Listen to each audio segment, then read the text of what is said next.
Ya Allah ya Rahmanu salli ala Muhammadina.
Marhaban bismillah yogi damada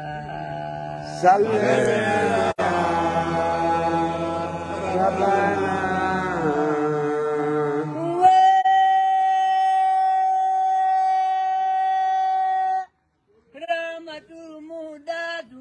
lil kauni kulli huwa zidru yabi kullu lahin lidili mugimu imadu dini حافظ وصله حبيب إله الأرش خاتم رسله ولا شيء بعد سوء آدم من السوء صلى ربنا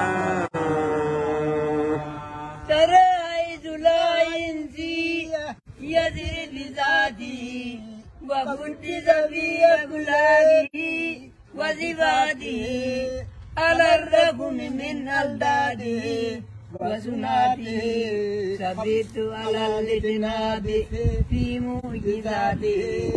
بارئت أن من استطعت وهو رسول صلى ربنا إذا كنت في يوم القيامة لاهبا إلى الله من دون النبيين طالبا فما رد ما يأتي بابك خائبا أجرني فإني قد آتيتك تائبا لممت لما آتي ثم جئت كاربا إليك فأنت الكف لكل تكون صلى ربنا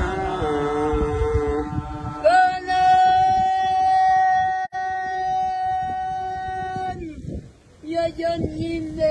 nije nyalgu cuma nyauda mahori besudine wuli takiti wuli jentori degaina nata teanu yauta pitanu dungari teamjo tewaiko madi kambinemi neduma doni ajizudu denyige gide yaldi budini dekadum kafanti makonde dale altingalini oya iminelang walinelang noanini malaika jine bulani wagudu ontul tata ala waudu don siwala Hallelujah.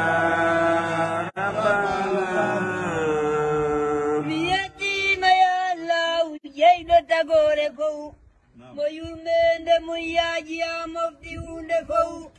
ojibinali goto no jombi jibine walla ko salatu salamun yone ko tagore ko kusabuma dattagira hunde ko ya muhammada Sallallahu ya rabbana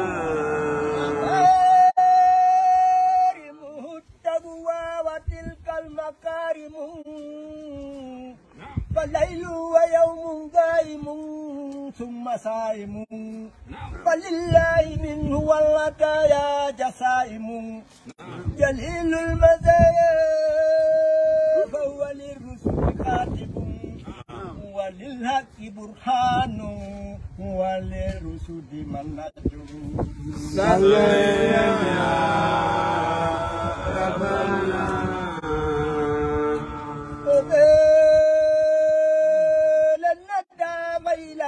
ومل سادة فصاصا بزاخ الخلق ليدا وسدة فيا هبذا منه لمن ساعدة إمام لرسول الله بدءا وأودة به يكتم الذكر الجميل ويبدأ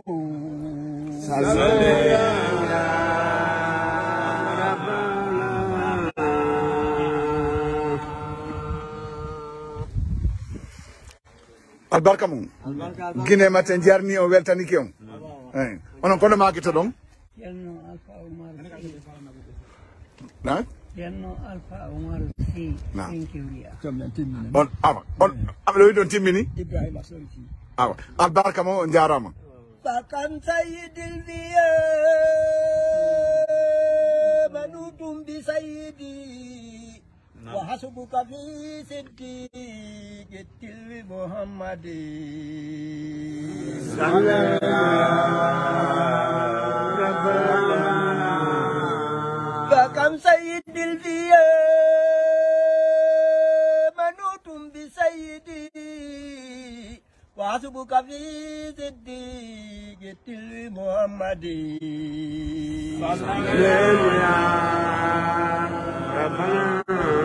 وبالسيد الفاروق حسبي بهم قدي صلاة وتسليم على قبر أحمد وقبر أبي بكر وقبر أبي حفصي